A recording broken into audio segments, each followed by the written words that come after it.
Mesdames, Messieurs, bonsoir et merci de suivre le 20h de la télévision du Burkina. À la une de l'actualité ce soir, retour sur le séjour ghanéen du président du Faso. La traditionnelle rencontre avec la diaspora a bel et bien eu lieu. À Accra, Roch-Marc Christian Kaboré a été édifié sur les conditions de vie de ses compatriotes vivant au pays de Kwame Nkrumah. Une autre rencontre nous conduira à Karangasso-Vigué dans le Oué où le calme est revenu après l'affrontement qui a causé la mort de 3 personnes le 12 septembre dernier. Force va rester à la loi, rassure la délégation qui s'est rendue sur les lieux, une délégation conduite par le gouverneur de la région des Hauts-Bassins. Et puis, les Togolais seront appelés aux urnes en décembre prochain. Législatives, locales et référendums sont les scrutins majeurs annoncés par la commission électorale. L'opposition avance une probable participation à condition qu'un chronogramme sérieux soit élaboré. Bienvenue à tous. Roch-Marc Christian Kaboré face à la diaspora burkinabé. Cela se passe à Accra où il a effectué les 17 et 18 septembre une visite d'amitié et de travail. Étaient conviés à cette rencontre les représentants des différentes communautés burkinabées expatriées au Ghana. La synthèse des échanges avec Oumar Zombré. C'est le deuxième face-à-face entre le président Roch-Marc Christian Kaboré et les Burkinabés de la diaspora vivant au Ghana. Sans langue de bois, les Burkinabés du Ghana ont exprimé leurs préoccupations au chef de l'État au cours de cette rencontre réservée aux différents représentants des communautés. Ici, Naba Sigri remet au président du Faso la liste de leurs doléances.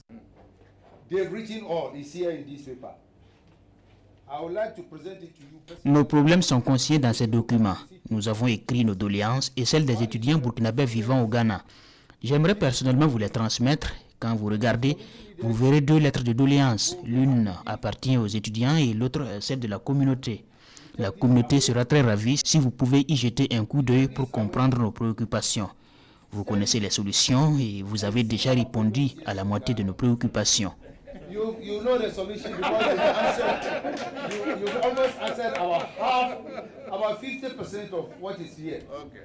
Pour Roch-Marc Christian Kaboré, les préoccupations de ses compatriotes vivant au Ghana sont déjà connues et des actions sont envisagées.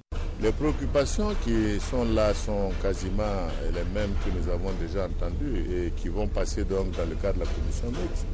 Il s'agit du coût de la carte de séjour, n'est-ce pas, au Ghana, qui est une préoccupation pour les Burkinabés, sur lequel nous avons instruit le ministre des Affaires étrangères de noter ce point-là comme étant des points qui sont relatifs à la commission mixte pour que nous trouvions des solutions ensemble avec le Ghana.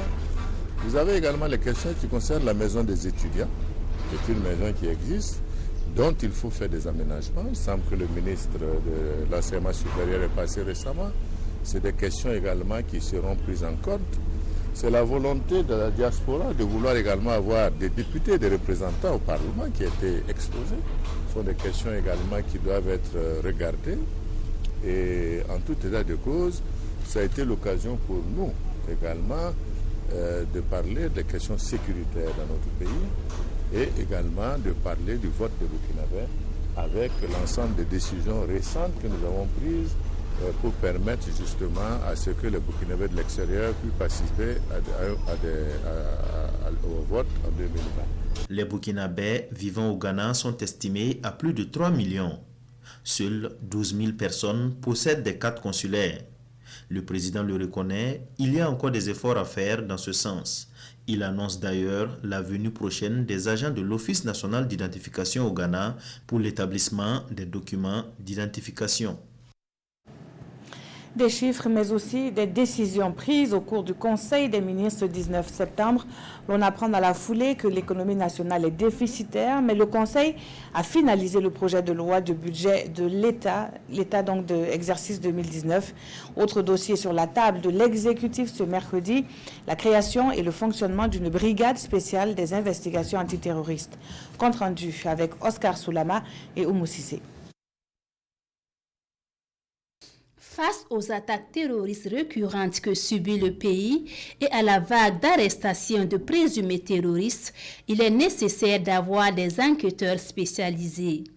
C'est pour cela qu'un décret portant création, organisation, attribution et fonctionnement de la brigade spéciale des investigations antiterroristes et de la lutte contre la criminalité organisée a été adopté. Vous savez donc que lorsqu'il y a un attentat, il y a des officiers de police judiciaire qui sont chargés de faire les enquêtes. Et avec la loi que nous avons prise sur la lutte contre les actes terroristes, il y avait nécessité de créer cette police judiciaire spécialisée dans le domaine. C'est comme ça se passe dans tous les pays. Et donc ce n'est pas une unité particulière, c'est une police judiciaire qui est spécialisée dans le traitement des actes de terrorisme dans notre pays.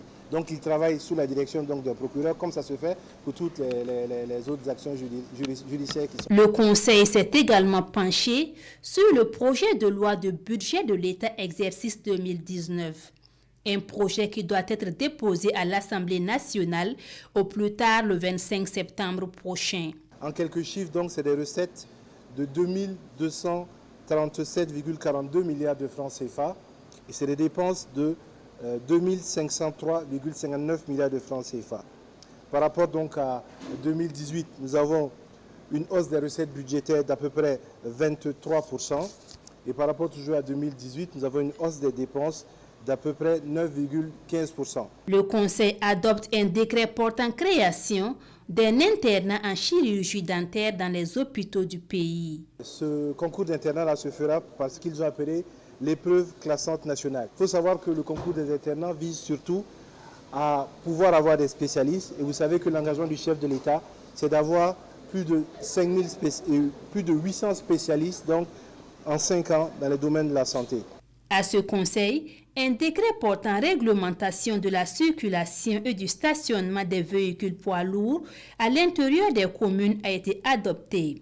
Ce décret permettra la réduction de la circulation de ces véhicules à l'intérieur des villes comme Ouagadougou et de leur trouver des itinéraires. Et puis, le Congrès pour la démocratie et le progrès dément toute accusation tendant à le lier à un groupe terroriste. L'ancien parti au pouvoir se dit par contre engagé dans la lutte contre le terrorisme. Des annonces faites cet après-midi même à Ouagadougou au cours d'une conférence de presse suivie pour nous par Adama Giti et Olopoda. Une minute de silence en la mémoire des soldats tombés au cours des dernières attaques terroristes. Nous sommes à la conférence de presse du CDP. Le Congrès pour la démocratie et le progrès réagit face aux accusations selon lesquelles le parti serait à l'origine des attaques terroristes. Nous allons saisir cette occasion pour démentir de manière formelle et avec la dernière fermeté toutes ces allégations mesquines, politiciennes et calculatrices à l'encontre de notre parti et de nos militants par rapport à ces attaques terroristes. Nous sommes avant tout des Burkinabés, filles et fils de ce pays, qui aimons notre patrie. Nous sommes un parti républicain, social-démocrate. Nous sommes un parti conscient des intérêts supérieurs de la nation. Nous sommes un parti engagé dans la lutte pour le bonheur de notre peuple. Et c'est d'ailleurs pour cette raison que nous travaillons à reconquérir le pouvoir d'État par les urnes, et seulement par les urnes. Pour l'ex-parti au pouvoir, le MPP doit reconnaître ses failles et trouver des solutions pour relever les défis de sa gouvernance. Une gouvernance qui présenterait des insuffisances dans les domaines de la démocratie, l'éducation et la sécurité. Tous les indicateurs sont au rouge. Je n'en veux pour preuve le fait, ou les faits établis, que les terroristes, contrairement à l'annonce d'un ministre de la Défense en début de mandat, les terroristes continuent de terroriser les populations. Et de manière récurrente, et s'en prennent de manière encore plus atroce et plus barbare aux forces de défense et de sécurité, au nombre desquels les plus jeunes périssent de jour en jour. Dans une telle situation et face aux attaques terroristes, le CDP ne peut rester indifférent. Le parti appelle à l'unité des fils et filles du pays. Cependant, le parti ne renonce pas à la marche du 29 septembre prochain et appelle ses militants au respect du mot d'ordre du CEFOP. Même exercice face à la presse, cette fois par le collectif des organisations de la société civile pour la défense de la patrie. Il prend l'opinion nationale à témoin et se désolidarise de cette marche qui sera organisée donc par l'opposition politique. L'organisation a également livré sa lecture des faits de l'actualité. Le compte-rendu avec Paul-David Bambara et Maxime Zongo. La question sécuritaire était l'un des points qui aura véritablement cristallisé les débats. Le collectif qui dit reconnaître que de nombreuses actions ont été engagées par le gouvernement souhaite que davantage d'efforts soient faits au regard de l'ampleur de la préoccupation. Ces attaques dont fait l'objet notre pays nous interpellent en tant qu'organisation de veille citoyenne. Elles nous forcent surtout à adopter une posture de défense de la patrie contre ces forces obscurantistes au regard des pertes en vies humaines, des dégâts matériels et des conséquences au plan économique qu'elle engendre ou pourrait engendrer dans le court, moyen et long terme. Face à cette situation, nous interpellons toute la communauté nationale à rester unie et solidaire, à soutenir et à collaborer avec les forces de défense et de sécurité à travers toute l'étendue du territoire national. S'agissant de la marche programmée de l'opposition politique, le collectif qui reconnaît sa légitimité pense cependant qu'elle est inopportune par ces temps qui courent dans un pays profondément meurtri et qui a besoin de l'union sacrée autour de ses enfants. Cette marche ne demande pas plus d'éducation pour les forces de l'ordre, mais cette marche qui tend à faire de la diversion. Or, nous savons qu'à chaque fois qu'il y a une diversion, il y a eu attaque. Donc, ne prêtons plus le flanc. De la grève des chauffeurs routiers, le collectif salue les mesures prises par le gouvernement qui ont permis de mettre fin à la crise. Des dossiers en instruction de l'insurrection, les affaires Thomas Sankara, Norbert Zongo, Auguste Denis Barry, Dame Lopez et bien d'autres, le collectif exige un aboutissement rapide pour satisfaire les attentes de la population. Rendons-nous à Karangasso-Vigué, commune située dans la province du Houé, qui a été le théâtre d'affrontements le 12 septembre dernier des Kologoego contre des Dozo, causant la mort de 3 personnes. Pour le gouverneur, force doit rester à la loi. Il y était, accompagnant donc une délégation sur les lieux. Le reportage avec Moussa Tamboura et Karim Sissé. L'affrontement entre Dozo et Kologoego a causé 3 morts et une dizaine de blessés dans la commune de Karangasso-Vigué. Une semaine après le drame, une délégation régionale conduite par le gouverneur de la région des Hauts-Bassins est sur les lieux. Elle est venue présenter ses condoléances aux familles éplorées et demander aux uns et aux autres d'enterrer la hache de guerre. Nous mettrons tout en œuvre avec les collaborateurs de la sécurité, avec l'autorité communale, le préfet et le haut-commissaire pour que plus jamais ce genre d'événement ne soit encore enregistré dans la commune de Karangasso-Vigué. Nous voulons arrêter cette spirale de violence dans cette commune. À Karangasso-Vigué, tout comme à Kouérédougou, le message est bien reçu. Chaque parti espère que des décisions fortes seront prises. Décisions qui permettront qu'une telle situation ne se reproduise plus jamais dans la commune. C'est un message en tout cas de soulagement encore qui ne peut qu'apaiser les cœurs davantage et nous ne pouvons que remercier l'autorité qui s'est déplacée personnellement avec les plus grandes autorités de la région pour venir présenter les condoléances. Nous ne pouvons que le dire merci et le message a été vraiment bien accueilli.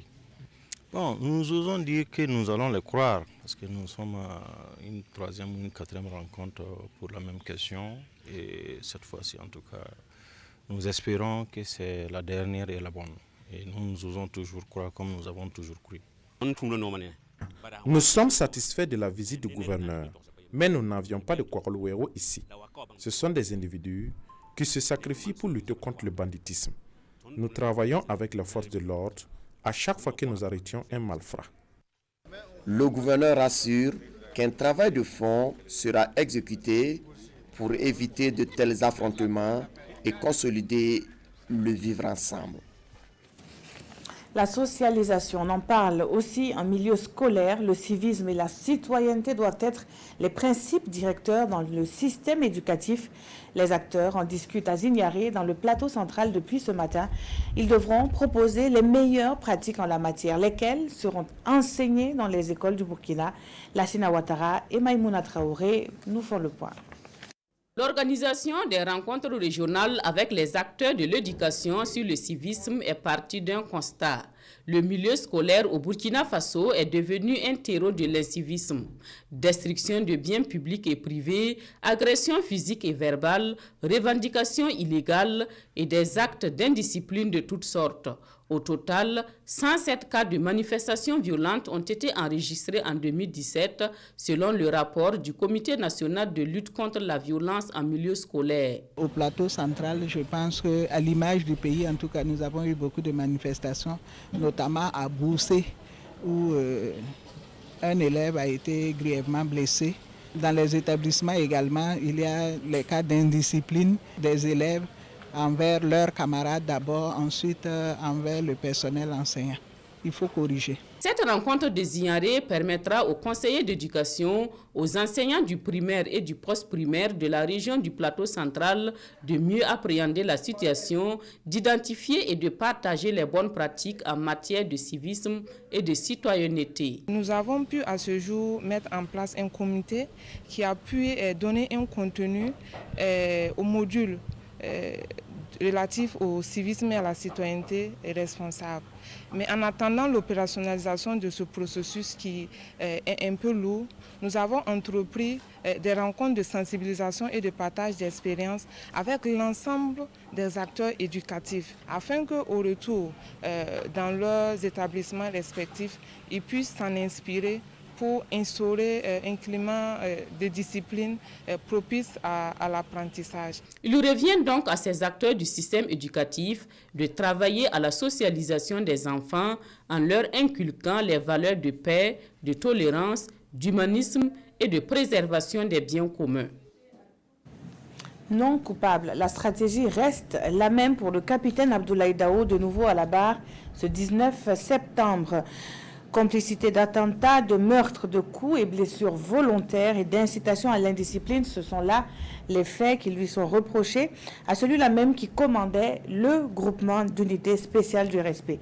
Le compte-rendu du procès du putsch manqué avec Draman Guéné et Zobaviel David Dabiri. Depuis le début de cette procédure, il est présenté par le parquet militaire comme le bras armé du putsch de septembre 2015. Et depuis ce matin, le capitaine Abdoulaye Dao, commandant des unités spéciales chargées de la protection rapprochée du président du Faso, est à la barre. Selon l'acte d'accusation, il répond des faits d'attentat à la sûreté de l'État, de meurtre, de coups et blessures volontaires et d'incitation à la commission d'actes contraires à la discipline et au devoir. Et pour sa défense, le capitaine choisit la stratégie de minimisation de sa responsabilité et surtout la dénégation de certains faits. Selon sa version, le 16 septembre 2015, il était à Bobo Dioulasso après une mission effectuée au tribunal militaire délocalisé à Banfoura. Après des courses effectuées dans la ville de Sia, il décide de rentrer à Ouagadougou. C'était aux environs de 13h30. Il reçoit un appel du lieutenant-colonel Mamadou Bamba qui lui demande ce qui se passe à la présidence. Quelques minutes après, il reçoit un autre appel du capitaine Constantin Kabouri. Son interlocuteur lui demande ce qui se passe à la présidence du Faso. Le capitaine dit n'avoir pas pris l'alerte au sérieux tant les crises étaient devenues banales au RSP. Mais face à l'insistance du capitaine Kabouré, il se résout à appeler le major Koumbia Moutian, l'agent de sécurité le plus proche du président du Faso. Au téléphone, le major lui donne l'information de ce que les autorités de la transition sont enlevées sans autre précision. Il balbutiait et semblait paniqué, précise le capitaine Dao. Il appelle le lieutenant Abdul Kadri Dianda, son adjoint, pas d'information. Il réussit à joindre le sergent Amadou Sissé. Ce dernier l'informe que les éléments du corps sont venus enlever le président du Faso. Le capitaine appelle le major Éloi Badiel alors pour plus de précision. Où est le président demande-t-il. Ils sont là, répond le major Éloi Badiel sans autre précision. Il informe le commandant Abdoulaziz Korogo de ce que le président est entre les mains de certains éléments. Il arrive à Ouagadougou et au camp Nabakom 2 aux environs de 23h30. C'était l'heure de la rencontre avec les sages. Une délégation conduite par M. Paul Ouedraogo et l'ancien président Jean-Baptiste Ouedraogo. Les deux responsables demandent la libération des autorités. Refus catégorique des soldats et certains officiers qui estimaient que la transition ne pouvait plus résoudre les problèmes liés au fonctionnement du RSP. Le général Gilbert Djendjere rassure tout le monde de ce que la hiérarchie militaire est du côté du RSP. Le lieutenant Ibrahima Zagré est désigné pour lire un communiqué à cet effet. Mais le capitaine Dao dit s'être opposé du fait de la jeunesse de l'officier et des problèmes qu'il pourrait avoir après cet acte. Il se souvient alors du colonel Mamadou Bamba qui l'avait appelé un peu plus tôt dans la journée. Il contacte le médecin militaire, lui fait un point de la situation et lui propose même la lecture du communiqué en question. Le lieutenant-colonel accepte. Dans la matinée du 17 septembre 2015, les deux hommes se retrouvent à la télévision du Burkina. Jusque-là, le capitaine Abdoulaye Dao dit n'avoir pas la teneur du communiqué qu'il traînait depuis la nuit. C'est à la lecture à la télévision par le colonel Mamadou Bamba que j'ai su qu'il s'agissait d'un coup d'État. L'assistance éclate de rire. Entre le 18 et le 28 septembre 2015, il dit s'être adonné aux missions de sécurisation du séjour des personnalités présentes à Ouagadougou dans le cadre des négociations de sortie de crise et à prendre une part active au processus de désarmement. Le 29 septembre, il est arrêté et déposé à la gendarmerie. Pour confondre l'accusé, le parquet militaire livre au tribunal quelques messages téléphoniques échangés entre le capitaine Dao et certaines personnes au moment des faits. L'officier les réfute et soutient que les numéros récepteurs ne sont pas les siens.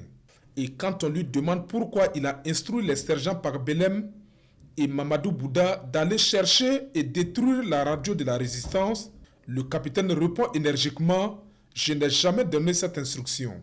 Son audition se poursuit ce vendredi à 9h au tribunal militaire de Ouagadougou. Et on poursuit ce journal avec les jeunes du Burkina qui sont sollicités pour une inclusion sociale avec leurs frères du Niger. Le concept est initié par l'ONG Terre des Hommes Italie qui se dote pour ce faire de cadres de concertation des associations de jeunesse. La mise en place de ces instances sera progressive à l'image de la caravane lancée ce mercredi. Les détails avec Roger Kam et Kadi Sanogo. C'est parti pour la caravane de mise en place et de formation de cadres de concertation des associations et mouvements de jeunes du Burkina Faso. Initié par l'ONG Terre des Hommes Italie, l'objectif visé par cette activité est de promouvoir l'intégration et le développement mutuel entre le Burkina Faso et le Niger. Il s'agira donc pour nous, à travers ces cadres de concertation, de promouvoir la culture à travers la valorisation des acquis culturels dont nous disposons. Cette caravane va se charger de renforcer les capacités de plus de 60 structures de jeunesse, structures des femmes, structures de groupes défavorisés. On entend par groupe défavorisés les personnes en situation de handicap, les personnes atteintes du VIH, de l'albinisme et les exclus sociaux et les minorités.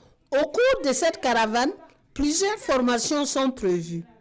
Pour promouvoir la paix, la gestion non violente de conflits, le leadership, l'entrepreneuriat, avoir la main en matière de techniques de communication, techniques d'animation, valorisation de nos acquis culturels.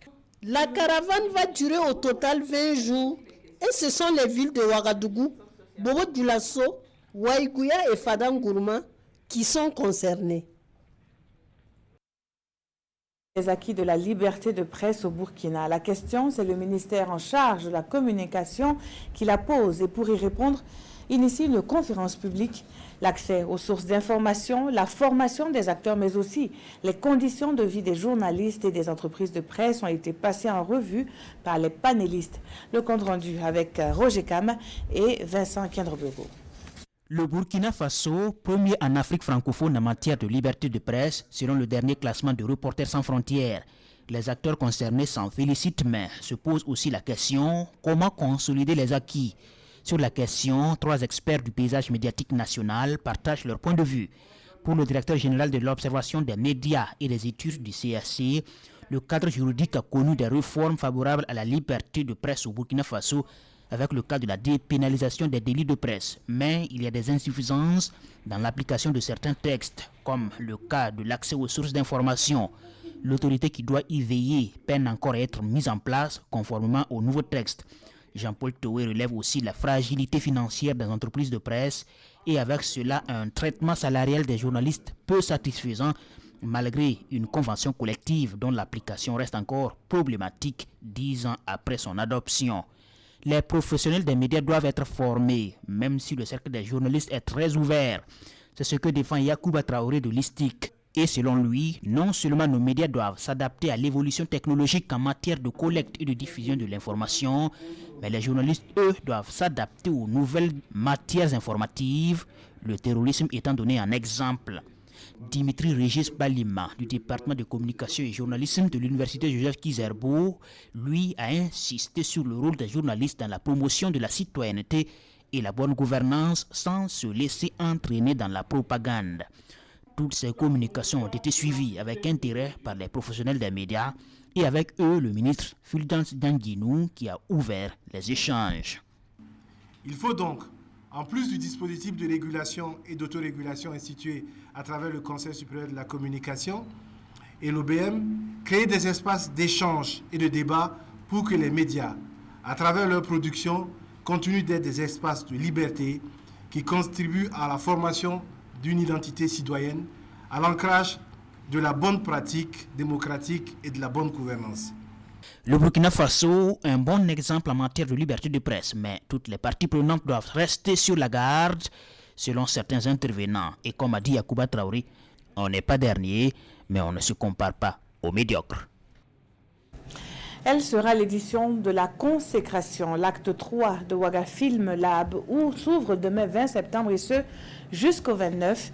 De jeunes créateurs africains vont rivaliser de talents pour tenter d'obtenir un prix, lequel va leur permettre de donner vie à leur projet de film ou à le finaliser. De nouveaux partenaires, de nouveaux défis et surtout de nouvelles expériences sont les promesses du comité d'organisation qui était face à la presse, Nong Bakouda et Maïmouna Traoré pour le compte-rendu.